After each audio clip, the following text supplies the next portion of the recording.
Bismillahirrahmanirrahim. Assalamualaikum warahmatullahi wabarakatuh. Alhamdulillahirabbil alamin. Wassalatu wassalamu ala asyrafil anbiya'i wal mursalin wa ala alihi wa sahbihi ajma'in. Subhanaka la ilma lana illa ma 'allamtana innaka antal alimul hakim. Rabbi shrah li sadri wa yassir li amri wahlul 'uqdatam min lisani yafqahu qawli, amma ba'd. Tuan-tuan, puan-puan, muslimin muslimat yang dirahmati oleh Allah SWT, InsyaAllah seperti mana kelaziman di masjid kita ni, kita akan mulakan dengan membaca Al-Kahfi 1 sehingga 10. Tentunya ada keratan kecil ni, atau ada Quran ke, boleh buka insyaAllah. أعوذ بالله من الشيطان الرجيم. بسم الله الرحمن الرحيم. الحمد لله الذي أنزل على عبده الكتاب ولم يجعل له عوجا قيما لينذر بأسا شديدا من لدنه ويبشر المؤمنين الذين يعملون الصالحات أن لهم أجرا حسنا ماكثين فيه أبدا وينذر الذين قالوا اتخذ الله ولدا ما لهم به من علم ولا لآبائهم كبرت كلمة تخرج من أفواههم إن يقولون إلا كذبا فلعلك باخع نفسك على آثارهم إن لم يؤمنوا بهذا الحديث أسفا إنا جعلنا ما على الأرض زينة لها لنبلوهم أيهم أحسن عملا وإنا لجاعلون ما عليها صعيدا جرزا أم حسبت أن أصحاب الكهف والرقيم كانوا من آياتنا عجبا إذ أوى الفتية إلى الكهف فقالوا ربنا آتنا من لدنك رحمة وهيئ لنا من أمرنا رشدا. Sadaqallahul azim. Bismillahirrahmanirrahim. Malam ni insyaAllah kita akan teruskan kitab kita dengan hadis yang berikutnya. Adalah hadis yang ke-20. Malu adalah sebahagian daripada iman. An Abi Mas'udin Uqbah bin Amru al-Ansari al-Badri radhiyallahu anhu qala Rasulullah sallallahu alaihi wasallam inna mimma adraka an-nas min kalamin nubuwwatil ula idza lam tastahi fasna' ma syi'ta, rawahu Bukhari. Daripada Abu Mas'ud Uqbah bin Amru al-Ansari radhiyallahu anhu al-Badri radhiyallahu anhu berkata, Rasulullah sallallahu alaihi wasallam bersabda, sesungguhnya antara yang didapati oleh manusia daripada kalam nubuwah yang pertama adalah apabila kamu tidak malu, maka buatlah apa yang kamu suka. Baik. Hadis malam ni kita nak cerita berkaitan dengan satu sifat mahmudah lah, yang mulia di dalam Islam. Nama sifat itu adalah sifat malu. Dalam bahasa Arab kita panggil al-haya. Ada setengah ulama menyatakan al-haya itu asal dia adalah pada perkataan al-haya. Haya ni maknanya kehidupan. Al-haya kalau ada hamzah maksud dia malu. Al-haya dengan tak marbutah kat belakang tu, ta yang bulat tu, kita panggil al-haya tu kehidupan. Seolah-olah kehidupan seseorang tu takkan sempurna kalau sifat malu tu tidak ada dalam diri seseorang tu. Sifat malu ni dia ada orang yang semula jadi ada sifat malu ni ada dekat dia. Antara orang yang sangat tinggi sifat malu dia adalah baginda Rasulullah sallallahu alaihi wasallam. Malu dia lebih daripada anak dara yang duduk di balik tirai atau di balik dinding. Itu sifat malu yang ada kepada baginda Rasulullah sallallahu alaihi wasallam. Dan dalam hadis yang lain Nabi sallallahu alaihi wasallam menyebut al-haya'u syu'batun minal iman. Malu ni dia sebahagian daripada cabang dan cawangan daripada iman. Maknanya iman hang nak sempurna, nak kemal, nak elok, dia kena ada sifat malu. Jangan tak ada sifat malu. Hadis yang lain menyebut, Nabi SAW menyebut, al-haya'u la ya'ti illa bil khair.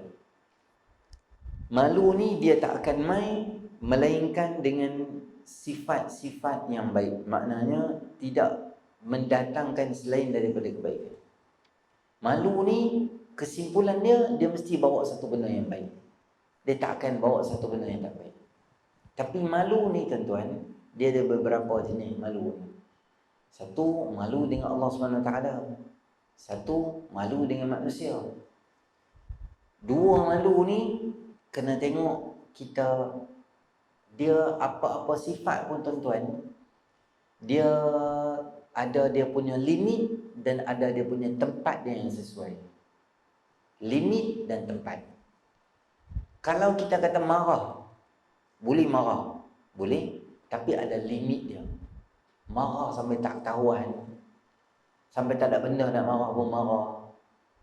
Orang tutup pintu masjid masa PKP, terajang pintu-pintu semua.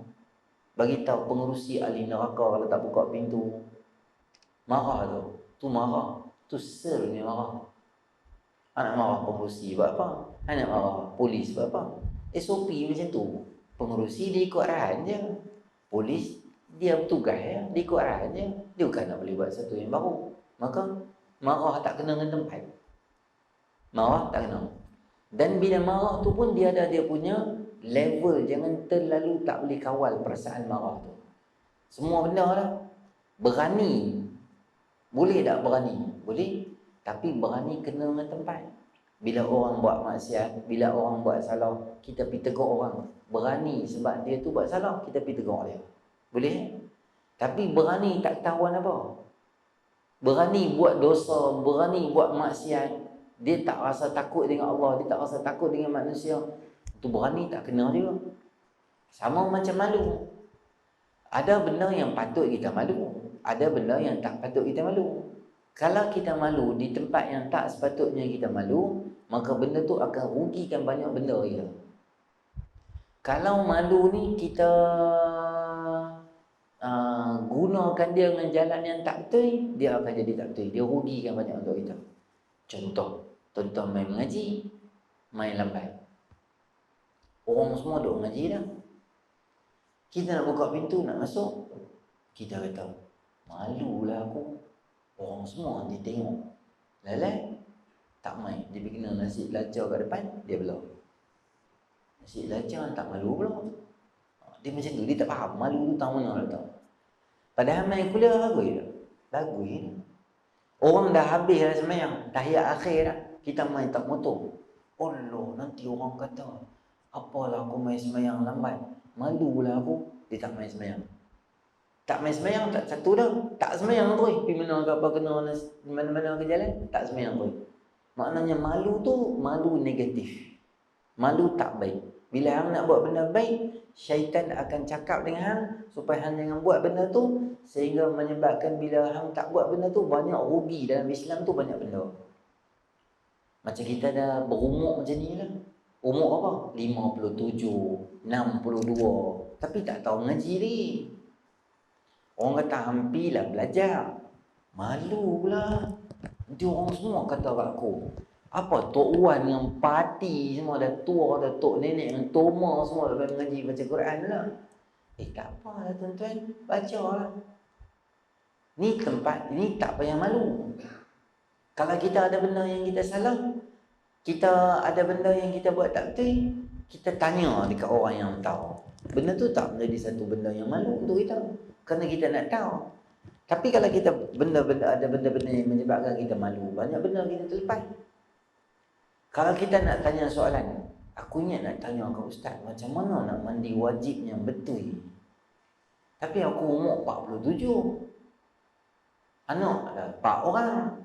Takkan aku nak pergi tanya kat ustaz macam mana mandi wajib? Mesti ustaz kata, hang satu, ustaz tak kata pun, dia imagine ustaz kata hang mangkuk ayun lah tua saja sampai tak tahu mandi wajib, anak 4 orang, minggu depan nak dapat menantu nak mandi wajib, hang tak tahu mandi wajib. Nanti ustaz kata, ustaz tak kata apa pun, dia sendiri dia fikir tu. Menyebabkan ada benda yang dia salah dia buat, dia tak apa betul benda tu, maka itu malu yang dikeji di dalam syarak, kerana malunya untuk belajar berkaitan agama. Inna Allah la yastahi an yadriba mathalan ma ba'udatan fama fawqaha. Allah Subhanahu wa taala tak malu nak buat satu perumpamaan yang perumpamaan itu adalah walaupun perumpamaan tu nyamuk atau lebih kecil daripada nyamuk. Benda-benda yang hak kita tak payah malu, kita tak payah segan. Ada seorang perempuan Ansar yang dia mai tanya dekat Nabi sallallahu alaihi wasallam, "Wahai Rasulullah, orang perempuan ni kalau dia keluar ayak mimpi macam orang lelaki, dia kena mandi ke?" Ada orang perempuan mai tanya kat Nabi sallallahu alaihi wasallam, "Macam mana nak cek darah dalam hadis Bukhari, sama ada aku ni boleh semayang ke, tak boleh semayang ke?" Nabi sallallahu alaihi wasallam kata, "Ambil kapas dan hang cek, kalau ada lagi tak." Nabi tak kata kapas, Nabi kata kain. Kalau masih ada lagi darah, jangan semayang lagi. Tapi perempuan Ansar tu dia tak faham. Dia kata macam mana? Aku mula lihat muka Nabi SAW dah merah dah. Disebabkan bukan marah. Nabi malu nak terang dengan lebih detail berkaitan dengan tu. Maka Aisyah radhiyallahu ta'ala yang ada dekat tepi tu, aku tarik tangan perempuan tu, aku masuk. Dan aku jelas kat dia macam mana nak tengok darah tu kering ke tak kering ke, step by step aku cerita kat dia, sehingga dia puas hati, dia malu. Nabi SAW, tuan-tuan, satu orang pemimpin, satu orang yang kita katakan hebat, ada satu sifat yang kita panggil sifat malu di dalam diri, tak kira lah dia siapa pun. Saya teringat satu kisah yang berlaku pada satu orang artis band, live band. Satu ketika dulu, nama dia Imam Qa'nabi. Imam Qa'nabi ni, dia sebelum dia jadi ulama yang hebat, dia adalah live band artis yang mempunyai followers dan pengikut yang sangat banyak dan sangat banyak lah followers dia. Dia ni adalah salah seorang daripada anak murid yang sangat disayangi oleh Imam Malik bin Anas, Imam Darul Hijrah. Nama dia adalah Abdullah bin Maslamah Al-Qa'bi. Dia adalah satu orang ahli hadis yang masyhur. Setelah pada asal dia adalah artis live band yang buat show yang macam tu lah, kalau bahasa kita, dengan drum gitar semua macam tu. Satu hari berlaku satu peristiwa di dalam kehidupan Imam Qa'nabi rahimahullah ta'ala. Satu hari rumah dia dekat Basrah. Dia duduk di kawasan di Basrah tu, dia duduk. Di hadapan dia berlalu satu orang imam yang nama dia Imam Syu'bah rahimahullah ta'ala. Imam Syu'bah ni adalah seorang ahli hadis yang masyhur, yang sangat tersohor dan glamour kawasan tu. Semua orang kenal dia. Dia jalan dengan anak-anak murid dia merentasi di hadapan Imam Qa'nabi. Masa tu dia tak jadi ahli hadis, dia artis. Jalan gitu, geng-geng gitarisnya geng. Bila dia tengok followers Imam Syu'bah yang terlalu ramai, dia pun tanya dekat member-member dia lah, kat drumnya geng apa semua ni, dia tanya, siapa bro tu? Kalau bahasa kita, bro tu siapa? Macam ramai pula duk ikut dia. Dia kata, kawan-kawan dia, karut-karut pun dia kenal ke ulama? Dia kata, tak kenal ke? Tak tahu. Dia itulah ulama hadis yang masyhur. Siapa dia? Nama dia Imam Syu'bah. Imam Syu'bah ramai betul. Bagi dia, Dia seorang yang patut followers dia ramai. Orang lain tak sepatutnya ada followers ramai macam tu. Katanya ulama yang masyhur yang nama dia Imam Qanabi. Masa tu dia tanya, betul ke dia tu hadis, ulama hadis? Awak dia hafal banyak ke? Banyak lah, ayat senang lah. Tu bukan cara-cara orang tu. Masa tengah dia cakap tu, dia bangun. Qanabi ni dia bangun, dia jalan, dia pergi hambat. Depa kawan-kawan dia kata, dia ni dia buat karut apa pula ni, lebih kacau Imam Syu'bah pula. Jujur kita follow dia. Sekali dia buat haru dengan imam pula ni. Depa pun geng-geng dia tu pun macam ada perasaan sayang ulama apa semua jenis itu lah. Dia pergi, dia tak puas hati orang ramai pada dia. Dia jalan-jalan tu jalan apa? Jalan depan sekali. Duduk depan Imam Syu'bah dengan kerap dia semua, dia berhenti. Semasa tu Imam Syu'bah nak pergi mengajar hadis satu tempat. Dia kata berhenti. Dia tahan siapa? Anak murid dia kata keliling lah. Anak murid dia kata siapa dia ni? Biadab, dia tak erti hormat ahli ulama ni, main tanya apa tu? Dia betul ke hang ulama hadis? Imam Syu'bah dia Imam Syu'bah angguk macam tu je lah. Buat diam lah. Dia kata kalau hang betul ulama hadis, hang apa hadis banyak. Sekarang baca aku satu hadis. Sekarang aku nak dengar hang riwayat aku satu hadis. Anak-anak murid dia yang banyak, dia lah tanya orang kalau buat kat tok guru yang kita sayang tu, kita rasa macam mana? Ya ni jual kami duduk dengan imam pun tak pernah cakap macam ni dengan dia. Orang nak ambil riwayat hadis, orang main cakap baik-baik, hang cakap lebih kurang betul ya. Lepas tu Imam Syu'bah pun nanti sakit ke apa tak layan lah. Imam Syu'bah jalan, dia pergi depan Imam Syu'bah, dia berhenti lagi. Dia kata, kalau hang tak riwayat aku satu hadis, aku tibelasah hang, pukul hang hari ni. Dia kata, anak-anak murid dia kata, apa? Imam Syu'bah kata, tak baca ni dia. Imam Syu'bah kata kat dia, anak aku buat apa kat hang? Dia tak riwayat aku hadis sekarang. Aku nak dengar, betul ke hang champion? Imam Syu'bah diam. Imam Syu'bah angkat kepala. Imam Syu'bah baca hadis ni, iza lam tastahi fasna' ma syi'ta. Kalau hang dah tak ada satu sikit sifat kelumit, sifat malu dalam diri hang boleh buat apa yang hang nak buat. Imam Syu'bah cakap macam tu, dia jadi macam batu karang duduk tengah-tengah kerai gitu. Imam Syu'bah corner, Imam Syu'bah gerak dengan jemaah dia. Qanabi jadi macam kena satu tamparan hidayah lah. Jadi macam tengok, jadi macam dapat hadis tu jadi macam lain tu. Dia macam kelorok pencuci otak dia semua, jadi macam di kali belakang dia jalan diam gitu. Anak-anak murid Imam Syu'bah semua duk tengok dia. Geng-geng dia, gitaris semua duk tengok dia jalan. Dia berkata, Qanabi hang pergi mana? Dia diam lah. Tu tahu dia pergi mana? Dia pergi balik dekat pentas dia main gitar tu. Dia bagi semua hancur habis, hancur. Gitar dia bagi pecah, piano dia bagi pecah, gambus, gendang, tak apa-apa semua, alat-alat main apa semua dia bagi pecah-pecah apa semua. Bahasa kita terajang semua. Terus shoot pergi mana? Daripada Basrah pergi Madinah. Pergi Madinah jumpa siapa? Imam Malik bin Anas. Dia pergi belajar hadis dengan Imam Malik. Dia pergi belajar hadis dengan Imam Malik puluhan tahun, sampai dia jadi orang yang tersohor, orang yang sangat alim dan sangat faqih dalam mazhab Imam Hanbali.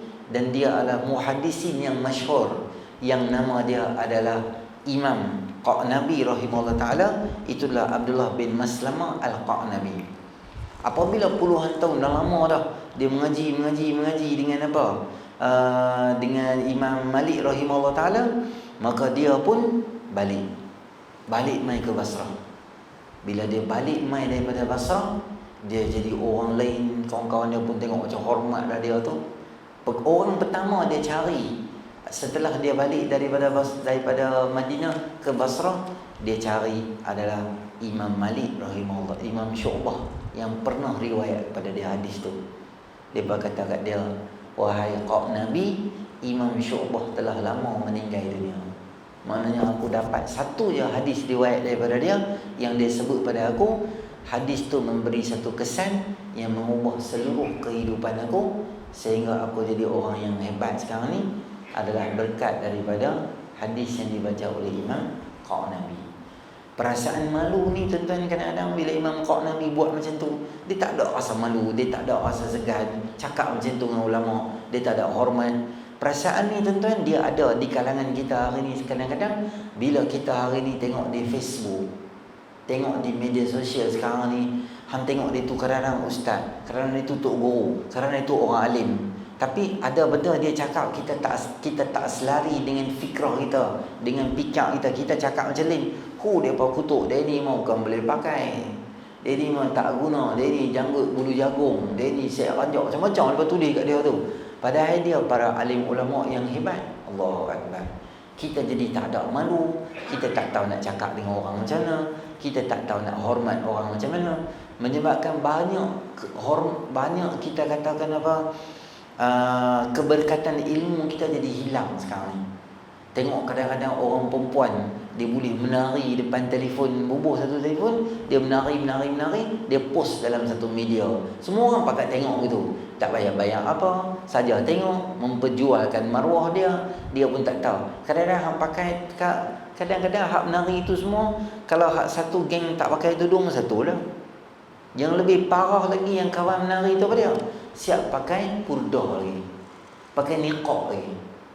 Tak tahulah pakai niqab tak menari, untuk menari supaya orang tak tengok dia, atau nak menari supaya memang dia selalu duk pakai niqab, dia nak menari ke, kita tak tahu. Itulah benda menyebabkan hilang barakah. Tuan-tuan, ketika mana Nabi Allah Musa AS sampai dekat Madian. Sebab apa dia lari pergi Madian? Sebab dia ada satu kes yang dia tampak satu orang bangsa Qibti, bangsa Fir'aun jatuh mati. Surah Qasas Allah Ta'ala cerita, fawakazahu Musa faqada alaih. Nabi Musa kan nak bunuh pun, mereka duk berkelahi, mereka kata Musa tolonglah. Dia kata apa baru gaduh-gaduh ni, tentang ni tampak mati dia baju. Nabi Musa menjadi takut, Allah mati lah pula dia ni. Dia tu main bagi tahu, kata Firaun duk cari set semua tentera semua nak main tangkap Nabi Musa. Baik Nabi Musa escape daripada Nabi Musa AS Mesir. Nabi Musa pergi ke tempat nama Madian. Madian tu adalah tempat Nabi Allah Shu'aib AS. Nabi Shu'aib ketika tu dah berumur tua dah.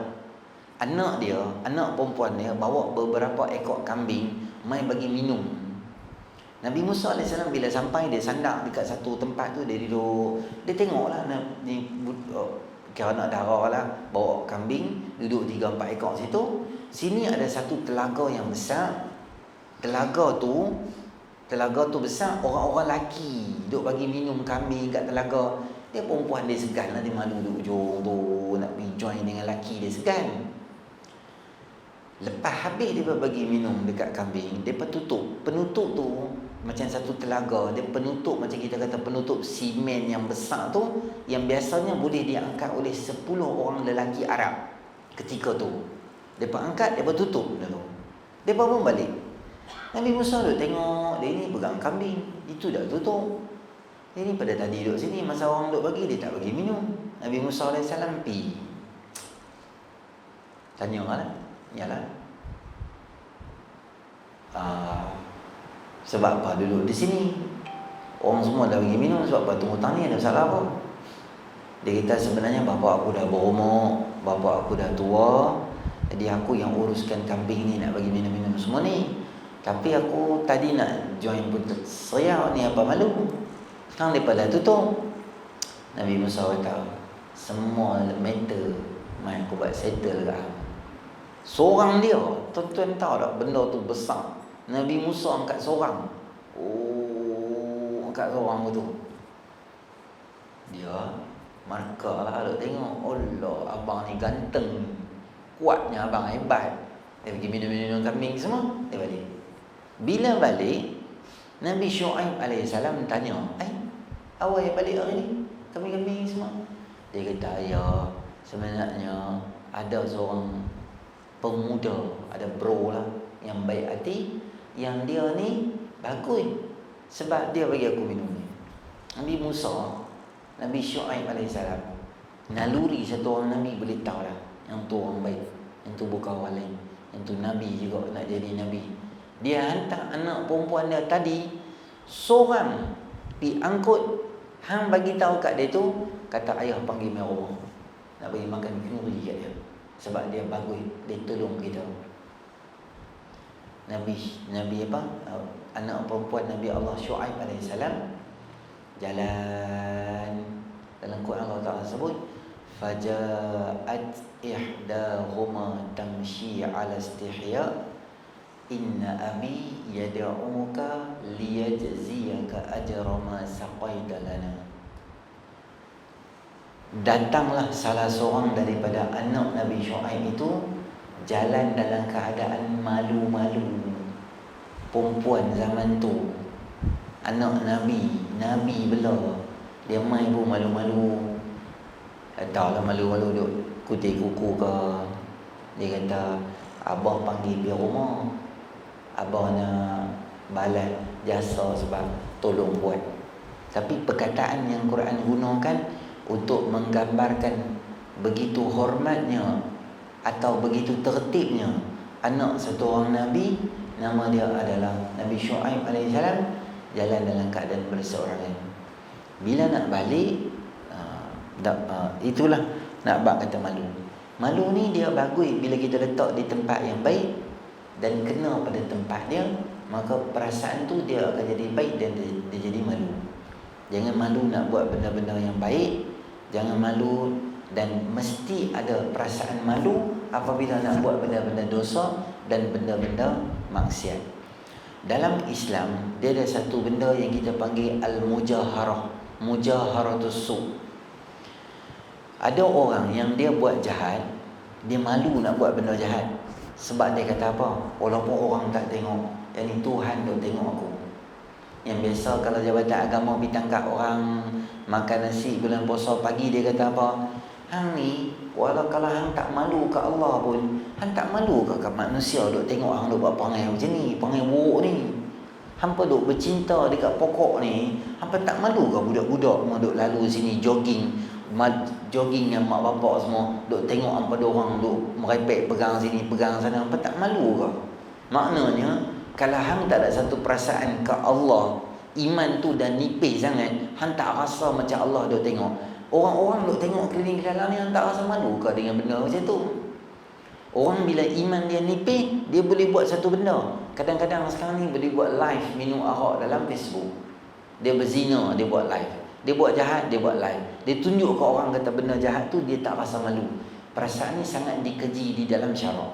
Termasuk juga satu istilah yang saya nak bagi tahu kat tuan-tuan malam ni, nama dia adalah mujaharatus su'. Orang yang suka dedahkan jahat dia depan orang dengan perasaan tak ada perasaan malu dia tu.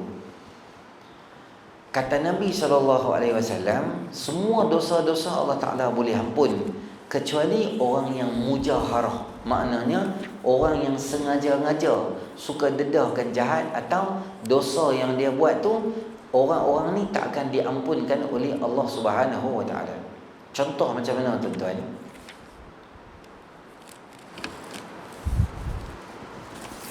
Contohnya macam ni. Orang tu dia berzina semalam, Allah tutup aib dia, Allah tak dedahkan kepada orang. Esok pagi siapa pun tak tahu dia berzina, tapi dia pergi dekat orang tanpa ada perasaan malu. Dia bagi tahu ke orang, kemarin aku zina dengan sekian-sekian pasangan, aku zina sekian-sekian tempat. Hang nak tak aku boleh bawa hang pergi untuk bawa hang untuk berzina juga. Orang yang mendedahkan jahat dia dekat orang dengan tujuan berbangga dan tidak ada perasaan malu di dalam hati dia, maka orang ini tergolong dalam golongan yang tidak diampun oleh Allah Subhanahu Wa Taala.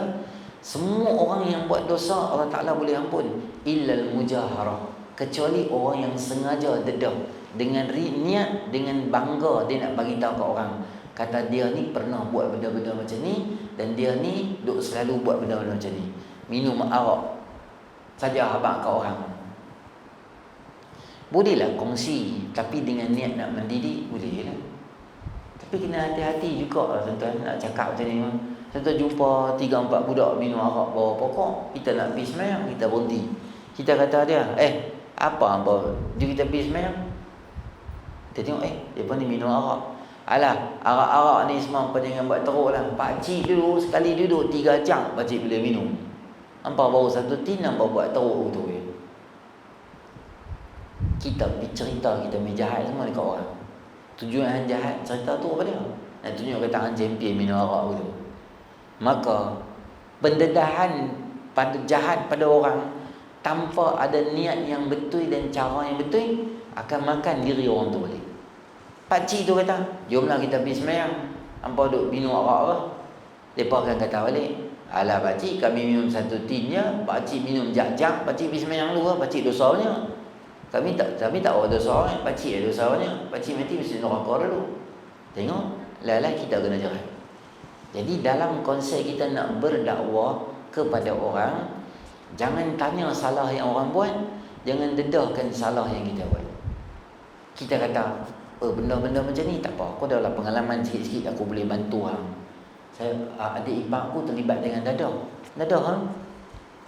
Tak apa, aku ada pengalaman kawan-kawan boleh bantu kita cari jalan penyelesaian. Ni yang kata aku dulu pun banyak dadah aku isap tu. Berapa tu duk penjara semua. Biasa dadah semua. Ambil tahu aku apa? Dadah pil ekstasi ke apa? Ekstasi aku makan relax ya, macam fisherman friend ni aku timbul dalam poket ke tu. Dia bangga apa orang cerita apa orang ni jahat semua. Jahat kita cerita kat siapa? Cerita dekat Allah. Kan cerita kat orang.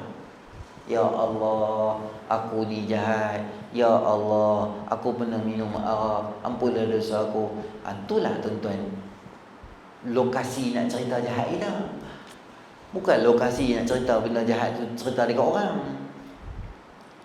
Cerita dekat orang tuan-tuan, tak ada benda apa yang kita akan dapat melainkan nama buruk je. Hantar dia tu, nampak dia tu pakai kopiah tu. Kopiah ayah dari pala, hantu ayah 3 jam dia minum, dia setia cerita kat aku. Betul ke?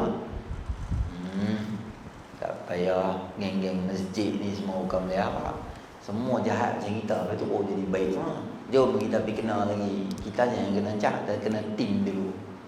Ni dia hang punya cerita orang salah faham, orang buat semangat pula nak buat benda jahat. Perasaan malu, perasaan yang sangat penting dan kena ada ruang yang betul. Terutamanya untuk orang perempuan dan kena ada juga untuk orang lelaki, kena ada juga. Bila ada perasaan malu, kita tak akan buat benda-benda jahat. Kita tak akan naik basikal, pakai baju dengan seluar ketat-ketat ke tu, naik basikal. Pi mana? Pi sampai depan tu, Paci Bakery patah balik. Kurang round island 18 kali, sedap ke? Takat ronda pergi Taman Padang Burung tu buat teruk balik. Dengan seluar teruk apa semua pakai. Malu tak ada. Boleh naik basikal tak? Boleh lah. Pakai longgar sikit tak boleh bawa basikal mati ke apa? Boleh tak? Boleh. Tambah perempuan, senam aerobik, zumba depan orang. Zumba boleh tak? Boleh. Hang pergi zumba dalam bilik, kunci pintu, hang zumba ke, hang zombie ke, ambil pasal. Tapi semua geng perempuan saja ada dalam tu, kunci pintu, dewan tertutup, hang exercise ke, hang gantung kat kipas ke, ambil pasal. Sebab semua geng perempuan ni. Hang jangan duduk di Taman Metropolitan, Taman Belia, bawa satu speaker di situ zumba. Kita duk jogging, tengok zumba, kita duk dalam parit. Jogging tak betul lah. Sebab apa? Sini duk jogging juga, jadi tak ketahuan ke tu. Semua bagi melingkup orang. Jadi perasaan malu tu jadi tak ada. Pakaian macam ni patutnya pakaian di rumah, depan suami baru betul. Bukan pakai macam ni depan suami orang. Legging tu ketat sangat, tak sesuai pakai di hadapan orang, di luar-luar orang tu. Hang nak jogging, boleh. Pakailah seluar longgar sikit, pakailah baju yang labuh pada punggung. Jadi hang jogging lah, jalan ke jogging ke apa ke, Boleh. Bukan kata nak jadi perempuan muslimah kena duduk rumah tahiyat akhir 24 jam pegang tasbih, tak boleh pergi mana, sejadah semayang, tasbih semayang, sejadah. Tak, boleh pergi mana-mana. Tapi jaga dia punya undang-undang dia yang Nabi SAW ajar.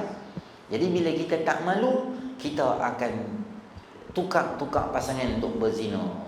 Kira berhenti traffic light, motor, tukar naik dengan motor lelaki lain pula jalan dulu.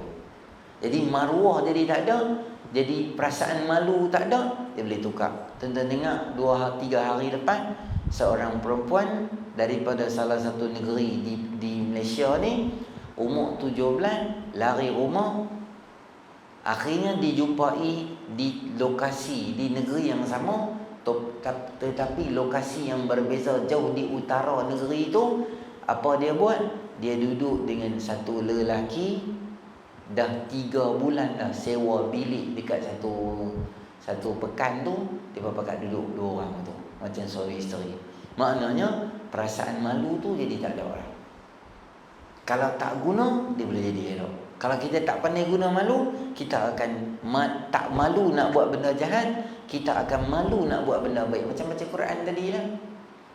Syaitan dia suka kita tak mau baca Quran apa semua tu. Umur 40 dia kata, hang takkan nak pergi baca Iqra dengan budak-budak. Allah selam ni. Nanti orang kata hang apa pula. Dia bayangkan pada kita orang kata umur 40, 50, 60, main umur 60 tak ada dah. Isteri meninggal, seorang duduk di rumah.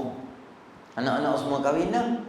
Alangkah baiknya ketika umur 40 tu hang belajar baca Quran, umur hang 60 hang duduk seorang di rumah, boleh punya banyak masa untuk baca Quran. Tapi umur 60 tak ada siapa nak mengajak dah apa semua, lagi malu, lagi segan nak pergi baca Quran. Lalat jahil sampai habis usia dia tak tahu baca. Rugi dia tuan-tuan. Umur 40 tak apalah tuan-tuan. Bukan tua apa pun boleh. Kalau segan nak pergi mengaji dengan budak-budak, panggillah ustaz main rumah kita. Cari kawan-kawan tak pandai baca Quran 3-4 orang, main hari Ahad di masjid kita boleh. Duduk kat luar tu, ustaz tu main ngajak kita 3 orang. Semua jenis kawan-kawan tak tahu apa, khobar. Panggil kawan-kawan tak tahu mah, duduk baca sejam 2 jam tu. Hari Ahad, okey, bela. Minggu depan belajar lagi, minggu depan belajar. Bukan nak jadi qari baca Quran macam taranum tu. Paling kurang boleh baca Quran tu okey dah tu. Ni yang kita terlepas pandang. Jadi sifat malu tu satu sifat yang sangat bagus kalau kena pada tempat, dan sifat malu tu juga bermanfaat untuk kita jauhkan diri kita daripada dosa dan maksiat. Okey. Saya cakap sikit kat tuan-tuan sikit berkaitan dengan bulan puasa ramai ni kan. Apabila kita nanti siri akan datang, kita akan baca hadis yang ke-21 berkaitan istiqamah dan iman. Eloklah. Tajuk lepas tu memang sesuai. Kita baru lepas sembahyang tarawih, baru lepas puasa, kita bincang sikit istiqamah tu macam mana dalam Islam. Baik. Sekarang tuan-tuan bulan Syaban, tak lama lagi kita akan sebut bulan Ramadan. Jadi di kalangan kita ramai sekali orang-orang yang akan buat planning untuk Aidilfitri lah. Kalau orang perempuan tirai ke, nak tukar baru ke, ataupun nak buat perubahan susunan cushion dekat rumah ke, raya ni macam mana, baju raya berapa pasang, kalau boleh merentas negeri, nak balik negeri mana, kampung mana dulu. Semua perbincangan berkaitan Aidilfitri. Kemungkinan besar kita dah mula sketch, dah mula buat rangkaan, jangkaan macam mana dah buat. Boleh tak saya cadang kat tuan-tuan, sekarang ni kita balik rumah dengan isteri kita pakat-pakat buat satu perancangan macam mana Ramadan aku tahun ni. Ramadan tahun ni, Ramadan tahun lepas tak sempat untuk khatam Quran. Jadi Ramadan tahun ni aku nak try macam mana nak bajet aku baca Quran bagi habis. Aku masa PKP pun aku tak khatam Quran. Apa habuk pun tak ada, tarawih pun tak payah pi, sembahyang kat rumah, kerja pun tak boleh pi, duduk 24 jam kat rumah, tapi aku tak khatam Quran juga. Oh, karut aku ni. Jadi tahun ni aku nak fikir macam mana dengan kerja, dengan anak, sekolah yang tu gedebuk-gedebak, aku nak cari masa untuk aku khatamkan Quran aku juga setiap hari. Kata kita kena buat plan satu lah. Tahun ni berapa banyak masjid akan buat buka puasa. Aku nak join dekat berapa masjid. Aku kena buat perancangan ekonomi sendiri.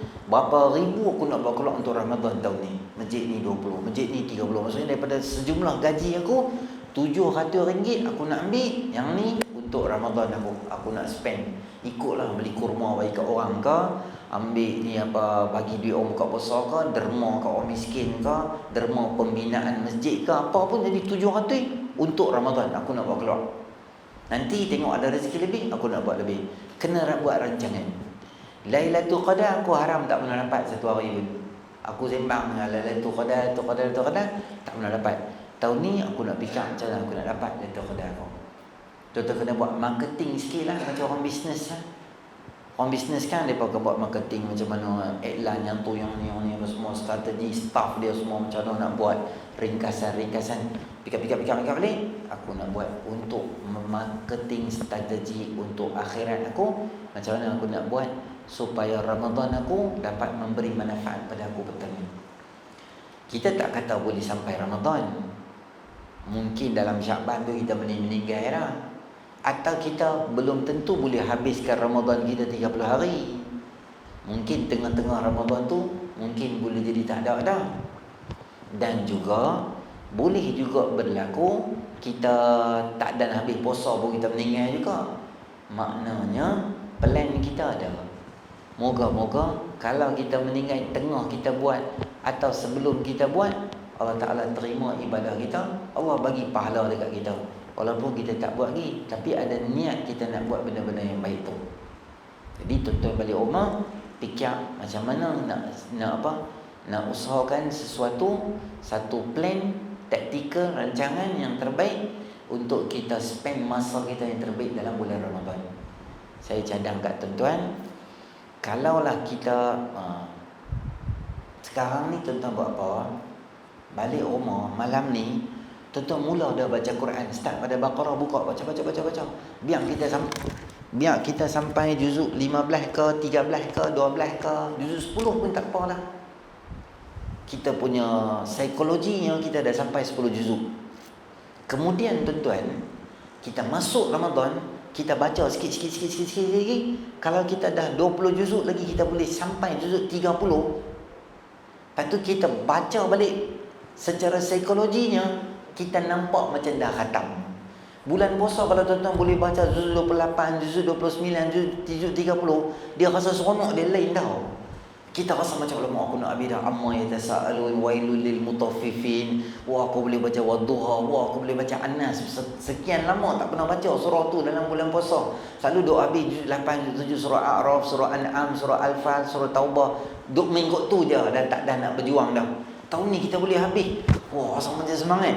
Kita buka balik Baqarah. Mungkin masa tu biar juzuk puasa ke-22. Buka.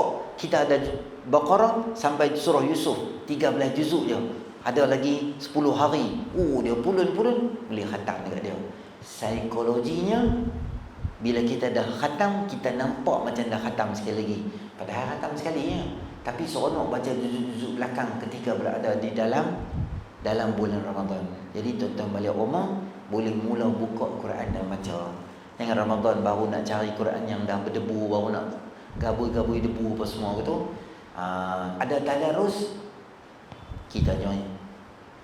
Bila baru ni tak dapatkan pelekat pun tak apalah, tak buat teruk lah. Aku baca masjid kedekut nak mampu, kain pun tak bagi. Ni kain murah je lah, RM15 Maidin nak buat teruk sebab apa? Cara rasta ada punya murah, jual murah, boleh beli. Kainnya pasal bebai tak mau baca Quran sebab apa? Macam. Satu lagi, terakhir saya bagi kat tuan-tuan diskaun yang paling Diskaun kira memang betul hari raya tahap online Shopee ni diskaun kat tuan-tuan. Tuan-tuan buat apa? Pergi cari 30 juzuk. Siapa? Tuan-tuan suka siapa baca? Masyari ke, Sa'id Romidi ke, ataupun baca Syekh Bandar Balila, Imam Baru Masjidil Haram. Kau hang lah cari. Saya tak suka ustaz. Saya suka suami saya baca Quran. Ikut hang lah, rakam suami hang sendiri baca 30 juzuk, bubuh dalam kereta MP3, Bluetooth ke, apa-apa lah. Tuan-tuan yang player apa-apa dalam kereta tu, continuously play sepanjang Ramadan. Paling tak ada, paling pemalas balok lihat tu, hang pernah khatam mendengar Quran 30 juzuk dalam kereta. Pagi nak pergi kerja, jam pun tak apa, biar pergi jam. Lebih banyak jam, lebih banyak aku pun tengok Quran. Boleh tak kalau kita bulan puasa, kita berhenti set radio-radio lain. Radio macam-macam lagi lah. Lagu-lagu. Tambah main 10 malam tak akhir tu, lagu pasang lagu raya pun kita jadi mood Ramadan semua hilang kan. Kita pasang dengar Quran. Kita budaya Quran ni agak slow sikit lah. Walaupun kita main masjid tak apa rancak. Budaya Quran yang rancak tuan-tuan tahu tak kat mana? Adalah di Mesir. Saya belajar tu, orang dipegang Quran kecil ni, dia tabah, dia terhoyong hayang dalam bas. Orang ramai, Quran tak tinggal. Macam tu dia ulang. Sebab itu balik dengan orang semua. Sekali dia tu nak keluar berebut, beretuh dia semua. Sekali dia tinggal Quran. Dia macam fanatik tau. Kalau bahasa kasar, dia macam gila Quran. Duduk traffic light, duduk bus stop, duduk berdiri. Dia tu menjaga. Orang tak main Quran. Orang main tutup Quran, niaga, buka balik Quran. Semua macam tu. Semua Quran, semua jadi gila Quran. Kita jauh sikit lah benda tu. Bukan jauh sikit lah, jauh banyak lah tentang kita dengan Quran. Lepas semayang kita baca semayang tarawih, baca panjang sikit pun itu main. Dia kata, malam ni baca pendek sikit Dia lah buat 8, so baca pendek lah. Nak pendek, tak mau semayang balik lah, orang lain nak semayang. Dia nak dengar Quran dalam semayang tarawih, tempat yang memang kena dengar, waktu yang memang kena dengar pun kita tak boleh dengar. Kita boleh pergi abang itu, hang baca pendek boleh lah. Hang nak buat apa kat rumah? Tak ada apa pun, balik tengok drama sembang, balik okot dah naik motor 12.30 pun balik rumah pun, bukan balik pun. Buang masa macam tu je. Setan dia gelak. Setan kena ikat tapi dia gelak. Ramadan pun cerai dia gelak. Kita kenal dengan syaitan ke tu kan. Tahun ni tuan-tuan, Quran kita bagi kasak sikit. Tak apalah, bacalah Quran. Paling bagus tuan-tuan tahu, baca Quran time bila? Sebelum sembahyang subuh, masa lepas makan suap. Tu timing dia, timing yang betul-betul sedap bila baca Quran tu. Dia macam tuan-tuan makan tengah hari betul-betul lapang, makan tu tunda mini. Tahu tunda mini? Ikan getui. Makanan sambal belacan, makanan kari padu dengan bubur, dengan papadum blok-blok atas lagi. Duduk dekat satu tempat berangin, tepi bendang ke apa, kena makan. Allah, kena yang sarbat pula. Sur tu dia matching tau. Makanan tu dia kena. Dia kena makanan tu, jadi selera kita. Macam mana makanan tu sedap untuk roh jasmani, Quran yang dibaca masa sok, dia kena betul-betul dengan rohani. Roh tuan-tuan akan rasa puas bila baca Quran. Time sok tu. Jadi beberapa panduan saya beritahu kat tuan-tuan sempena Ramadan nak main ni, kita doa ke Allah, Allah bagi panjang usia dan kita all out untuk Ramadan tahun ni. Tak apalah, letih-letih pun insya-Allah berbaloi letih kita. Lebih berbaloi bila jumpa Lailatul Qadar. Memang letih semua akan jadi hilang tu. Okey, itu saja. Selamat berpuasa. Insya-Allah ada rezeki kita akan jumpa dalam bulan puasa. Tak ada, kita akan jumpa nanti selepas hari raya Aidilfitri. A'udzubillahi minasyaitonir rajim. Bismillahirrahmanirrahim. Alhamdulillahirabbil alamin, wassalatu wassalamu ala asyrofil anbiya'i wal mursalin wa ala sahbihi ajma'in. Allahumma anfa'na bima 'allamtana wa 'allimna ma yanfa'una wa zidna ilma. Rabbana atina fid dunya hasanah wa fil akhirati hasanah wa qina adzabannar. Sallallahu ala sayyidina Muhammadin nabiyil ummi wa ala alihi wa sahbihi ajma'in. Alhamdulillahirabbil alamin. Assalamualaikum warahmatullahi wabarakatuh.